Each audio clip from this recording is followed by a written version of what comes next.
This is the LUMIX S1RII, a camera that I have mixed feelings about. On one hand, it's the best photo camera Lumix has ever made, but on the video side, it's probably the Lumix camera with the most caveats and complications as well. For disclosure, Lumix did lend me this camera and all of the accessories to make this review. I have been in regular contact with them about the issues I've found since receiving it, and I am on beta firmware. But Lumix isn't paying me to make this video. Instead, this video is sponsored by Storyblocks. So let's start by me validating why I called it the best photo camera they've made. It has a 44.3 megapixel full-frame sensor that can fire up to 40 frames per second with improved ergonomics. And when you are burst shooting, they fixed that blinking exposure preview thing that made it somewhat annoying to use on the previous cameras. Now you can look through the excellent viewfinder and your preview remains consistent, and there's several blackout free shooting modes as well. The rolling shutter is kinda bad, and that can't be ignored, and I have a whole section dedicated to that.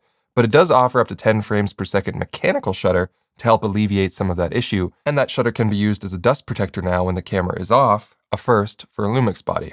They fixed the shutter dial from being too easy to change accidentally by moving it further in and making the shoulder around it more prominent, and they've added a dedicated photo, video, S&Q toggle. But most importantly, they've improved the screen, which maintains the multi-way functionality of the S1H and GH7, but now it's thinner and can be tilted down and moved away from the body, and flipped and rotated in any way you need.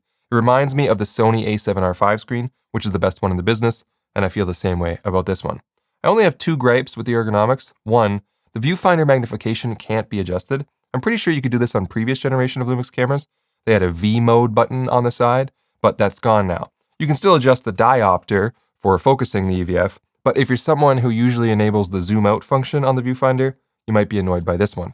Also, the joystick on my particular unit has been mushy and unresponsive at times. I think mine is just a lemon though, because the grip they sent over doesn't have this issue on its joystick. They are sending me a second sample of this camera to check some of my issues though, to make sure the problems I'm having aren't affecting all units. So for the rest of this video, I'll be cutting to future Gerald if the second sample I receive had different results. I still think it's important to make you aware of my issues either way, so that if you watch another review that had the same problems, you'll know it's more widespread than just a single unit. This is especially important for the autofocus section later in the video. So, future Gerald, do you have anything to say about the joystick? Hello, future Gerald here. So I do have the second sample here, and yes, the joystick is mostly fine now. It's got a good clickiness, a good responsiveness, it's not mushy anymore, so that one was clearly a lemon. I will say though that one problem I'm having with both is that the sensitivity that it has before it moves into sort of like an auto-scrolling thing is a bit too short in my opinion. So like, if you press and hold for even like, feels like a quarter of a second, it starts scrolling rapidly. I wish that was like half a second or a full second before it starts scrolling. Overall, like I said, this is certainly my favorite photo-first camera Lumix has released, but it's not strictly a photo camera, and Lumix has put quite the emphasis on its video capabilities. But unfortunately, that video side left a bit to be desired. For starters, this sensor is likely the same one found in the 8K module of the DJI Ronin 4D, which I tested in late 2023. That means the image quality is very good, but the read speeds are quite bad. This particular variant in the S1R2 is capable of 8K 30 or 4K 120. Now there is a slightly noticeable crop in the 4K 120, and in fact many of the other modes have crops as well, but they're all very small, like 3% here and 4% there. The biggest offender is that 1.1 times crop found in the 4K 120 and 5.9K 60 modes, and it's really not that bad. Okay, let's go over those rolling shutter numbers that I said weren't great on this camera. First, you'll notice that this is 8K 24 and then DRE on. That refers to dynamic range expansion. When it's on, I believe the camera operates at a higher bit depth, and when it's off, the bit depth is lowered, which speeds up the sensor a little bit, but you give up a little bit of highlight information. This toggle was also found on the DJI Ronin 4D, but the results are slightly worse here than they were on the 4D, and we'll talk more about that a little bit later.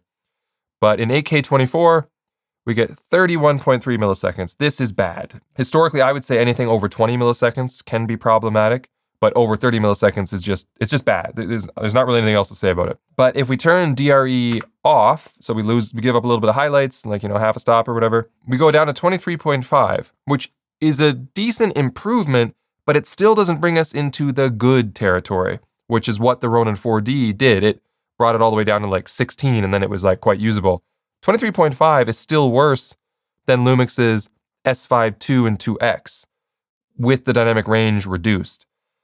So it's a slow sensor. And it can get even worse for people that buy this camera for its open gate purposes. People like Lumix cameras for their open gate capabilities, but it gets even worse because now you're reading even more vertical resolution, which means it takes longer to read out, and it's 37.1 milliseconds. This is probably the worst result I've ever measured on a camera since I got my strobe. And if you turn dynamic range expansion off, it again improves, but still 27.7 is not good. Not good at all. A couple of the results here to talk a little bit about oversampling. The 5.9K 24 with dynamic range expansion on, 31.6, the same as the 8K, and with off, 23.4, the same as the 8K, and same with 4K 24. With it on, 31.2, with it off, 23.3. What this tells us is that the 5.9K and the 4K are oversampled from the 8K because they read out at the same speed, which is great. It's great that the 4K and 5.9K are oversampled, but it's unfortunate that you're not going to get any kind of speed boost when using those modes, and there's not an option in the camera to really do that. And it would have been beneficial because if we look at the 4K 60 speeds, with dynamic range expansion off is the only option in 4K 60. When you're above 30 frames per second, you can't turn DRE on. It's not available. But 15.1 milliseconds, now we're getting into a pretty good category. And 4K 120, which is both lower bit depth and line skipped, and with that 1.1 times crop, we can get as fast as 7.19 milliseconds. Now we're in excellent territory. I think I mentioned this later on in the video, but I kind of wish that Lumix would have given us more toggles to really harness the potential speed if we were willing to give up some sharpness and some bit depth, rather than, a slight bit depth reduction to sort of moderately increase the speed, but still not even get it below 20 milliseconds. So rolling shutter is definitely a problem on this camera. Okay, let's get a little bit deeper on dynamic range and talk about how that dynamic range expansion toggle actually affects the total dynamic range of your image. If you don't know how I test dynamic range, I have a chart called the Xyla 21 that has an array of patches of different intensities of light, and then we run it through software called Imatest, which creates a score. This is what the Imatest result looks like. Up here it says slope-based DR. That's how many stops total we were able to detect. And then the rest of these are sort of noise tolerance. I generally like to look at the 0.5 medium score, which is a signal noise ratio of 2, and that will tell us how many pretty solid, good, clean stops we're going to get. So this first test we have here, if you look up top, it says 8K on 8K, which means it was shot in 8K and it was on an 8K timeline, so no oversampling took place. ISO 400, which is the base ISO when dynamic range expansion is on.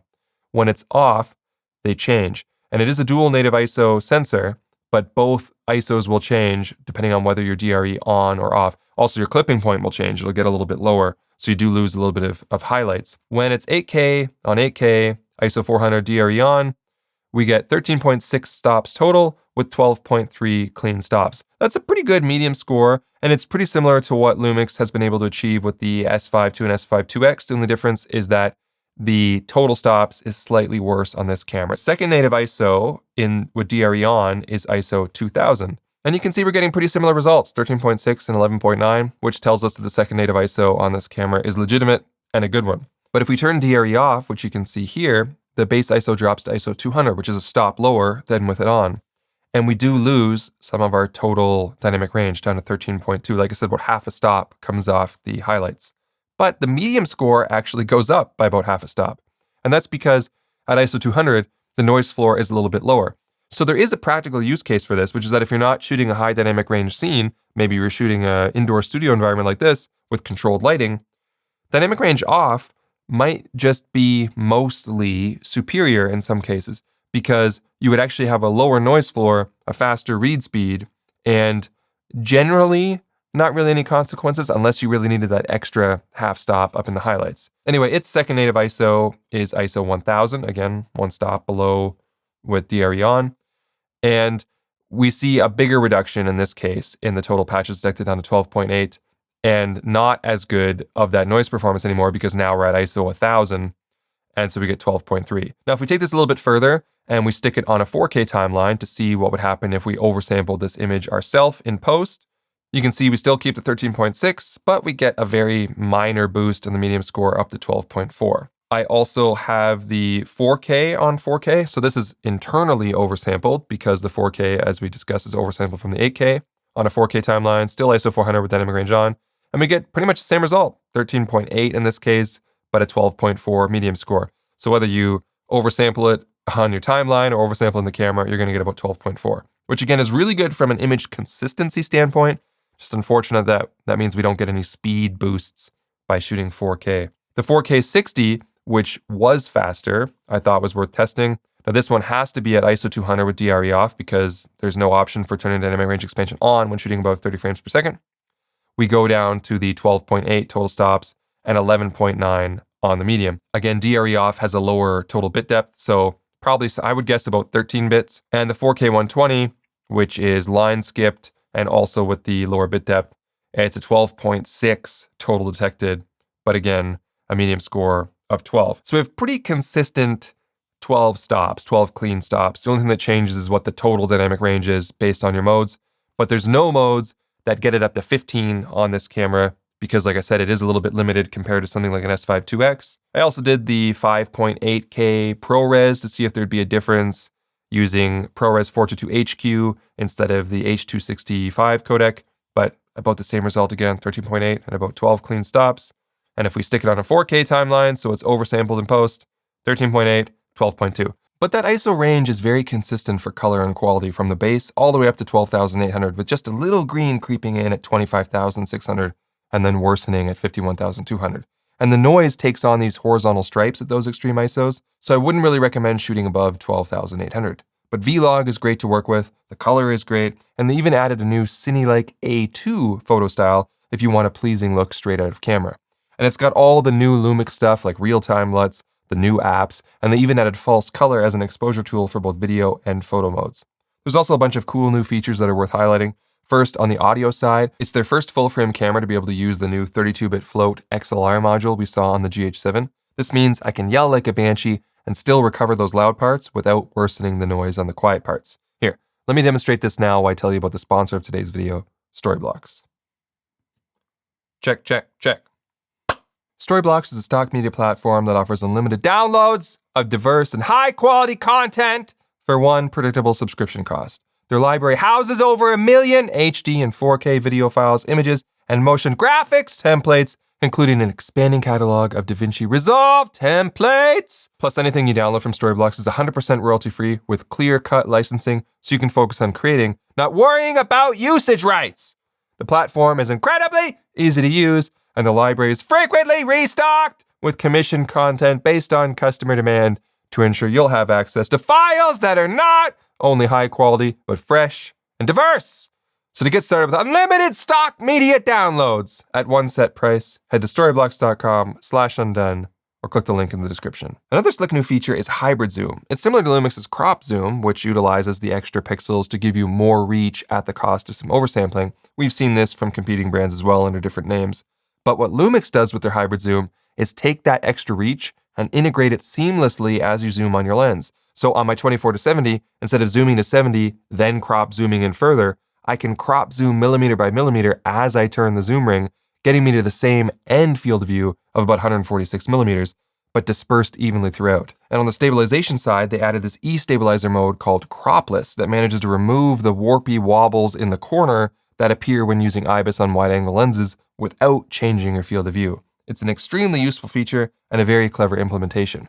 But the IBIS on this camera is incredible to begin with, even without EIS enabled. It's the best full-frame IBIS I've ever tested. It's damn near as good as the GH7, which is saying something considering you could run with the GH7 handheld when using the more aggressive EIS modes. When it comes to IBIS, Lumix has got it figured out, and you won't be disappointed here. And I wanted to say the same thing about their autofocus. I was told this would be their best autofocus yet, and in some scenarios it absolutely is. For talking head, I was having incredible success. Here, just watch this clip of me testing it out.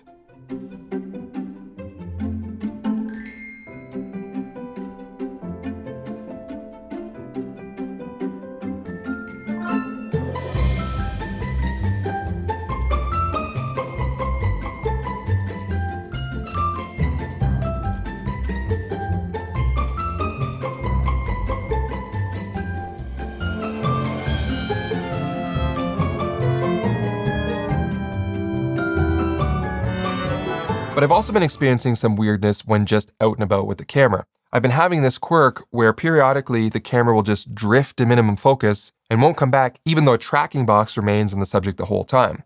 I've reported it to Lumix and they're looking into it. I'm on a beta firmware, and it's possible it's just an issue with my sample, but I wanted to make you aware of it. Thankfully, either way, this feels like something that can be resolved in firmware, because the S5 IIX I tested while filming this video with its latest firmware has near perfect autofocus now, so Lumix is definitely capable of it.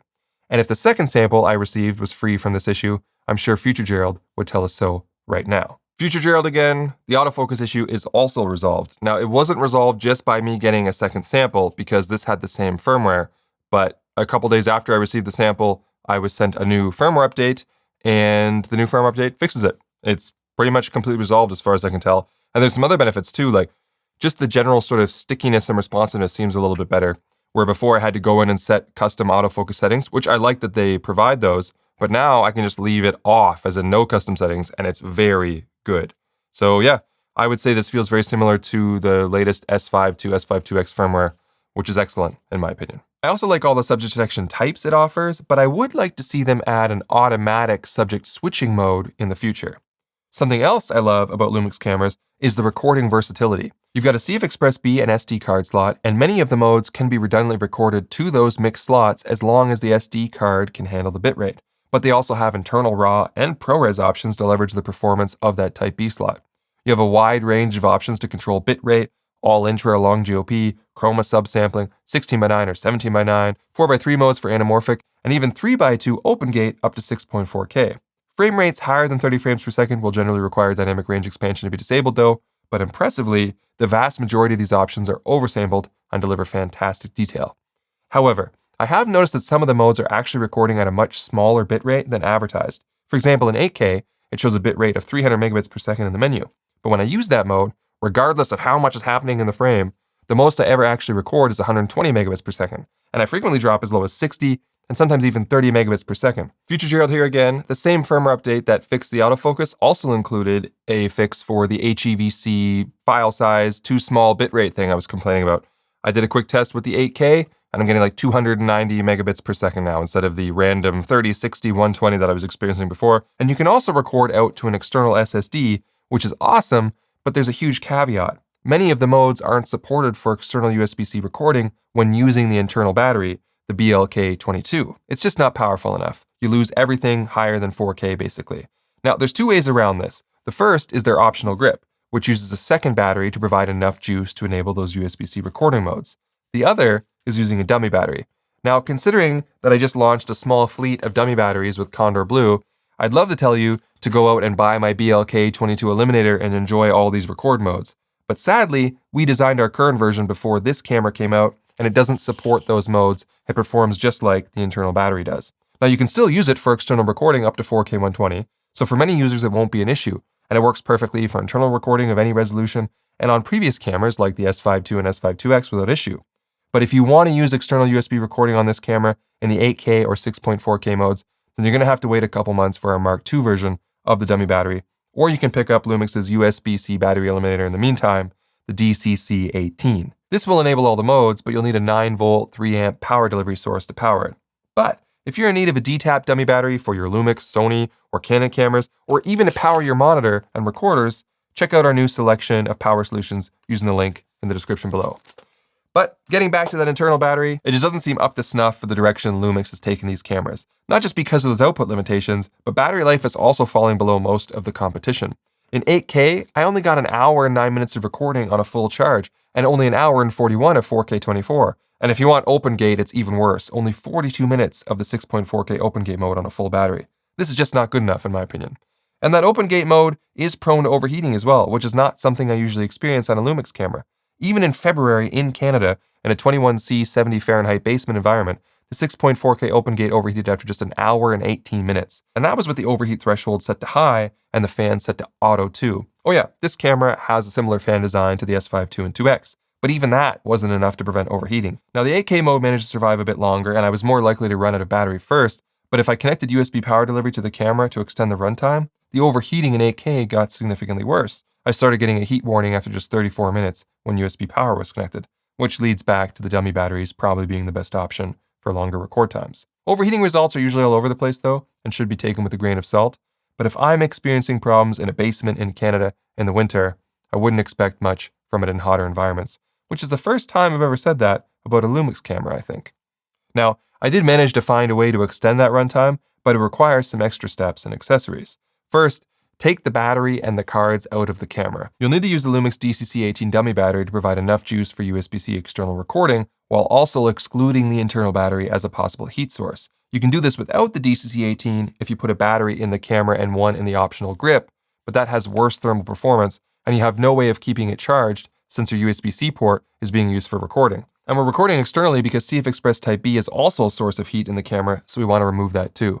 I also suggest setting the thermal threshold to high and setting the fan speed to normal instead of auto. The fan curve on the automatic modes isn't aggressive enough in my opinion, and the fan speed stays too slow for too long, which is a shame because it's still quite quiet even if you set the fan manually to the medium setting. The only mode that's too noisy is high, which will likely achieve better performance, but it's not useful unless audio isn't important for what you're shooting. So with the fan set to normal and all those accessories put to work, I was able to record 6.4K OpenGate, the most taxing mode, externally for 4 hours before I turned it off out of boredom. There were no warnings on the screen, and it wasn't even that hot to the touch. This is an excellent result, but I can only attest to this performance in a climate-controlled studio. Your mileage will likely vary as ambient temps increase. And now that you understand all the challenges I faced when testing this camera, I want to bring you back to the rant that I kept delaying. I'm struggling to find a way to recommend this camera other than on price. When it comes to high-resolution full-frame cameras that are capable of similar feats, the Lumix S1RII offers the best value. Most of the competition is $4,000 US or more, where this camera is going to be $32.99. So it's definitely the most camera you can get for that price. I don't usually like to compare cameras from different brands because you should be buying into a system and lenses and not so much the bodies. But if you want my honest opinion, while the Lumix might have the better supporting systems and a cleverer design, the Nikon Z8 and Canon R5 Mark II have better sensors, but they're hundreds of dollars more. I also like the Alpha 1 II better, but that's not even comparable at this price point. Although it's worth considering that if you're a video shooter, the optional accessories we cover in this review are quite important and will increase the price of this package and shorten that value gap. But then again, the Canon R5 Mark II has similar issues with heat and battery life, so its optional grip isn't so optional either. So maybe it's a wash. I wish that Lumix had access to those faster sensors for this camera like the one in the Nikon, because unfortunately what we ended up with here is a bit confusing. Like, why does the camera with the worst rolling shutter have the best IBIS? Am I supposed to run and gun or not? A faster sensor would have really made this camera shine. The read speeds were heavily criticized when it was chosen for the Ronin 4D, but at least the much larger Ronin, with a more robust processor and chassis, was able to push the sensor further, keep it cooler, and squeak 8K 60 out of it. And when dynamic range expansion was turned off on the Ronin, the read speed improved significantly all the way down to 16 milliseconds, giving it a noticeably faster mode when needed. But this S1R2 doesn't seem to have the ability to do that, likely due to size, power, or heat constraints. So using that sensor makes less sense here. Perhaps they should have opted for what Canon and Nikon have done and given oversampling off mode rather than focus on the DRE toggle. Disabling oversampling does give up some sharpness, but can drastically improve read speeds, often to less than 10 milliseconds. Even the 4K 120 on this camera, which is not oversampled, is sped up to just 7 milliseconds, which proves it's possible. Providing that option for the rest of the 4K and 5.9K recordings would have made for a much more compelling toggle in the menu. I made this same complaint when Sony released the Burano, and sure enough, they added it to their firmware roadmap. If you want to use sensors like these, you need to provide a meaningful fast mode, otherwise it undermines your other class-leading features like stabilization. But it is impressive nonetheless that they managed to find and manipulate a sensor to give them an array of video options with negligible crops and with oversampling in most modes. If they opted for that 61 megapixel sensor we've seen in Sony and Leica cameras, they wouldn't have been able to deliver that level of consistency and would have still suffered a similar speed penalty. So those achievements are certainly worthy of praise, but it still just feels a little too compromised for me to recommend it as a video-first camera, especially when you consider the power and heat concerns or the fact that you're not even getting any dynamic range benefits over their other cameras to make those trade-offs worth it. I think most video-first shooters would be better off with an S5 IIX for much less money. Sure, you won't have 4K 120 and the 4K 60 has a crop, but the read speed is better and the dynamic range is the same or superior in most modes. And you can use that camera with fewer concerns and compromises. And if you're going to make those compromises anyway and want the 4K 120, you might as well make them on the Canon R5 Mark II and at least get a faster sensor and more dynamic range out of it. But if you're a full-frame Lumix shooter already who needs a high-res photo camera, then yes, I think you'll mostly be happy here. And it certainly can provide you with some high-quality video options to supplement your work.